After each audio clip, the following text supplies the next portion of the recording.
welcome to this week's Whole Week Costa. For Kev, I'm Jay.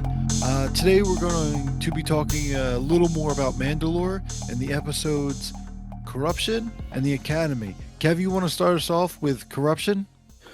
Padmé on a diplomatic mission to Mandalore guarantees the pacifist planet the Republic's full protection, but she and Duchess Satine soon find something sinister lurking beneath the planet's serene façade. Moogan smugglers have been sneaking in supplies, including bottled tea destined for the Mandalorian schools. To increase their profits, they have been diluting the tea with a hazardous chemical. Yeah. Well, for this episode, the first thing I thought was about senators. I didn't know they were smugglers. That, when we first arrived, Padmé arrives on Mandalore, and then these smugglers arrive behind her. I thought it was assassins that were trying to kill Padmé and Duchess Satine all at once. Did we know that they were friends before this? I feel like I don't remember them interacting from the previous Mandalore episodes, but I guess they probably didn't. I just don't remember. I was focused on all the cool stuff Obi-Wan was doing. Yeah, Padmé helped uncover the whole Mandalore plot where, she helped figure out that the videos were edited so that, That's right. I do remember. Yeah. So I don't know. Did you think they were assassins or smugglers? I guess I thought they were smugglers. I was wondering if you, as a someone that deals in international shipping, if this is like what your everyday life's like when they had that shootout at the end. No. I mean, I work in Kensington now, so there might be a shootout, but it's has nothing to do with the actual shipping. I kind of figured you didn't think they were smugglers because you were like, well, international shipping people would never do this, so these are clearly assassins. No, I deal with international shipping. I don't deal with intergalactic shipping, so that's a whole new. I wouldn't even want to know what the certifications for that are. Yeah, I guess in this universe, that's probably the similar scale, right? I don't know, because I mean, there's so much interplanetary trade. Yeah, and so the second part of this episode, because the episode is about the smuggling and the food rationing on Mandalore because there's a war, so the trade routes are like damaged and so all these planets so far this season has dealt with food rationing and shortage and shipping routes, which really does make for a war. It's one of the consequences of war. And what I realized, when they're talking about the government purchasing from smugglers, like even in real life, when the government purchases from smugglers or black market, that's what makes them legal. Like during World War II, when the U.S. government got the Italian mob to protect the docks, so that became more unions. It made it legitimate. Or rum runners making NASCAR and racing legitimate, or rum runners making distilleries legitimate. So once the government gets involved, you can make your black market a legitimate market.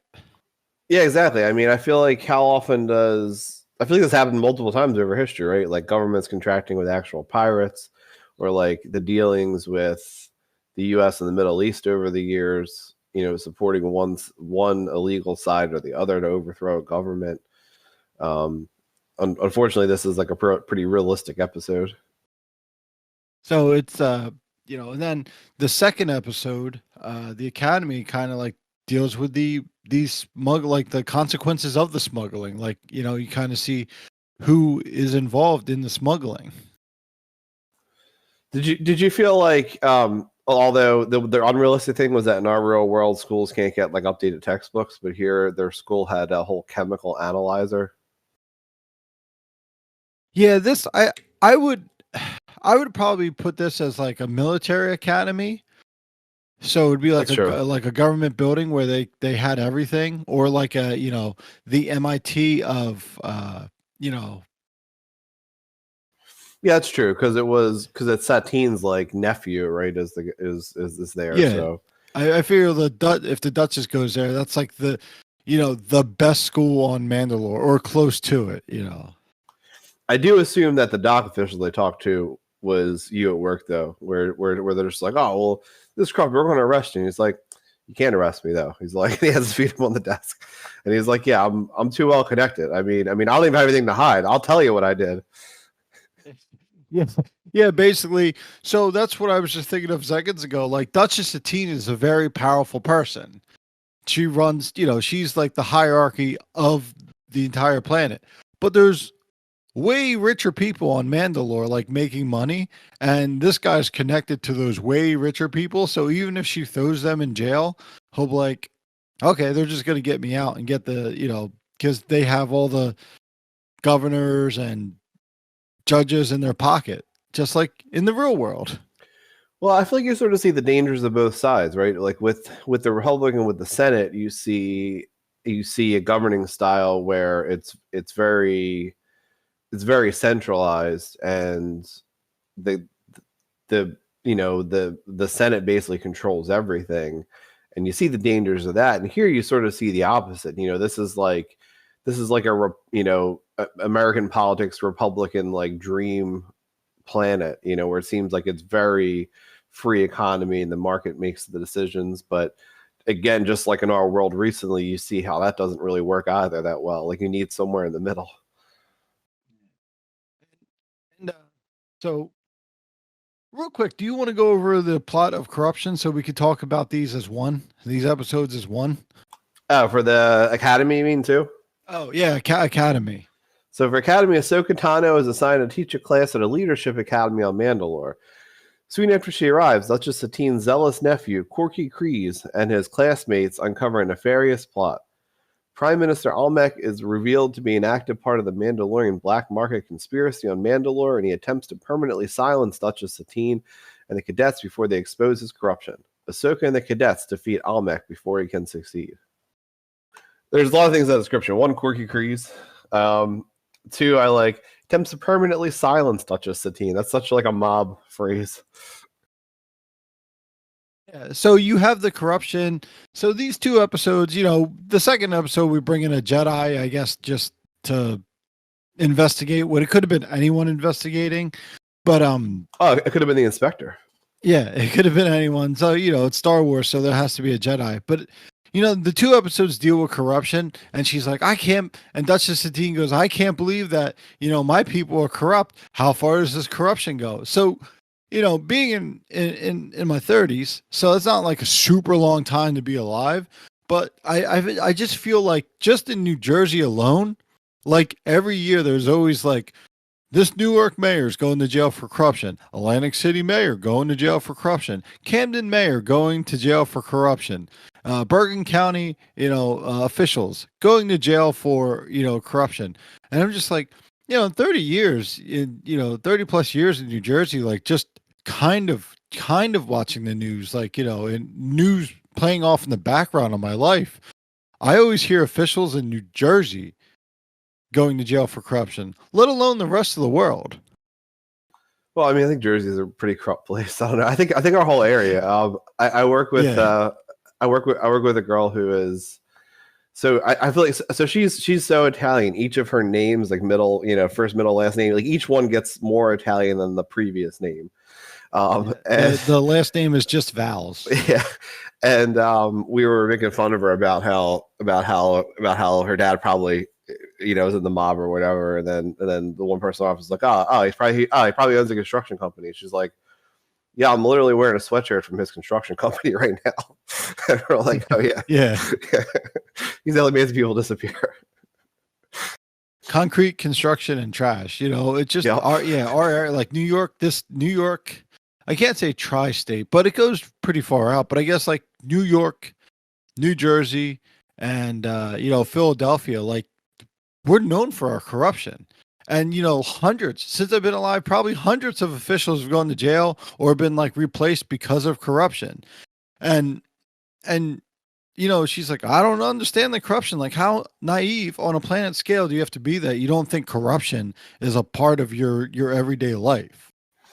Yeah, that's a good point. Yeah, she really did seem caught off guard by this, and especially when it goes all the way up to the prime minister. So, and you have officials like, well, I guess he's sort of somewhat an official like this. this guy that was in charge of the dock ledgers, who is just doesn't like it's so out there. He just doesn't care at all about revealing whatever corruption. Like, I got nothing to hide. I can tell you about all this. What do you want to know? You can't arrest me. Like, Yeah. I don't know. What's she been doing? And as you know, you understand how profitable war is. So you have an intergalactic war going on right now, and your previous culture was war, and now these officials can't make any money off of war. What did you expect was going to happen? They were definitely going to make food shortages, medicine shortages to try to make money. Artificial inflation is the next thing. Like, if you can't go to war, you artificially inflate prices of everything to make money, because these corrupt officials, and I could be talking about the show or I could be talking about real life, want to make money off of this war. And if it's not going to war, it's a consequence of the war. Yeah, man, that's what that stupid stuttering character from the sequels talked about. Like, oh, that's the only way you can make that much money is from war profiteering. But he said it with like a lot of like bullshit. Oh yeah. Now I remember. Yeah, the movie was terrible. Worst character in Star Wars. He's him and the Inspector. Like, if they could both fall off a cliff, it'd be fine. Yeah, I think with that character, they're like, we got to make him kooky, and you're like, oh, okay. Yeah, as someone who stutters, I'm always offended by characters that stutter, because they're always like weird. They're always weird. Like there's never a normal character that stutters in a movie or show. Yeah. I'm a little weird, but like I'm not like how they have ever portrayed anyone that stutters in a show. Yeah, well, I do stutter like when I'm home with Ray. Like, I'll stutter, like, and I never get the words right, as you can tell from this podcast. I always get words wrong, but like I will stutter.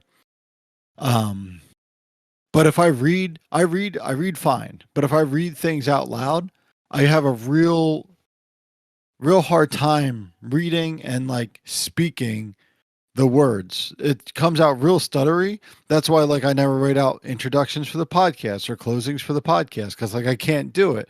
So this new job, I'm trying to read these notes and these details out loud, and he's like, you don't have to be nervous. I'm like, I'm not nervous. It's just how I read out loud. Yeah, I went to speech class for a long time when I was a kid. So I'm not too bad now, but it was like pretty bad then.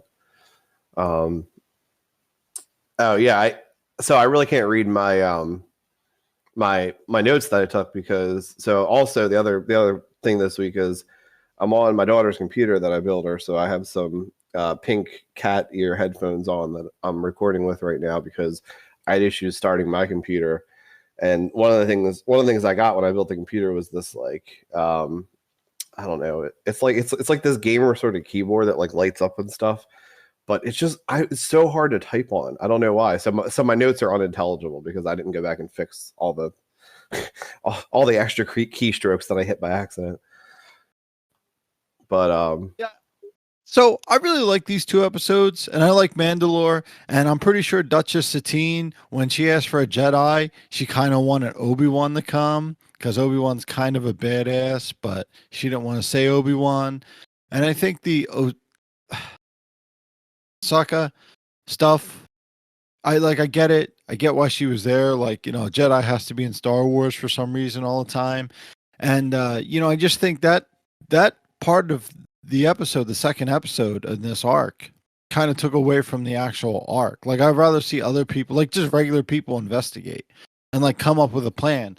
At one point, I thought when they were all captured, like Anakin like had flown his ship somewhere in hiding, and he was following them, and he was going to come out with his lightsaber, but he didn't. It was Ahsoka, and she beat everyone up. Yeah, I think that's the most disappointing part of the episode, was that like they didn't outsmart Almec in the Legends of the Hidden Temple or whatever he's from. They just beat him up. Like I don't know. It was a pretty good intrigue episode, and then it just ended with like your standard, just whoever can fight the best wins at the end.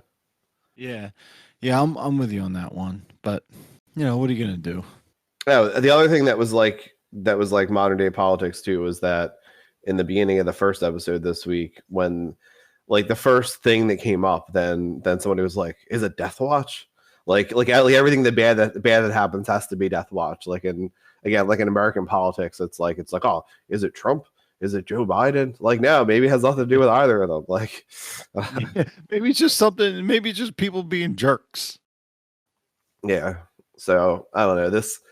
I don't know. I feel like again, like these episodes are, a few years old, but I feel like a lot of times they really feel like they could have been written today and mirror what's going on now. But I mean, that also shows you that what's going on now in politics and in the world, it probably isn't really that extraordinary. We're sort of a particularly confrontational cycle, but it's not like this has never happened before. Oh yeah, absolutely. It is very like poor people against rich people all the time. Yeah, I mean it's not like this happened with the Gracchi brothers in Rome right before Rome fell or anything. So, Yeah, I don't have much else to say about these episodes. Like I like them. I just think adding the Jedi like kind of detracted from them. Like Mandalore figuring out Mandalore's problem would have been great. Yeah, and they even sort of acknowledged it, like where they were like, oh well, we don't want outsiders carrying lightsabers because of Obi-Wan, but we do want another Jedi here for some reason. Yeah. But yeah, that's all I got to. Yeah. All right. Well, for Kev, I'm Jay. Thanks for listening to this week's Whole Week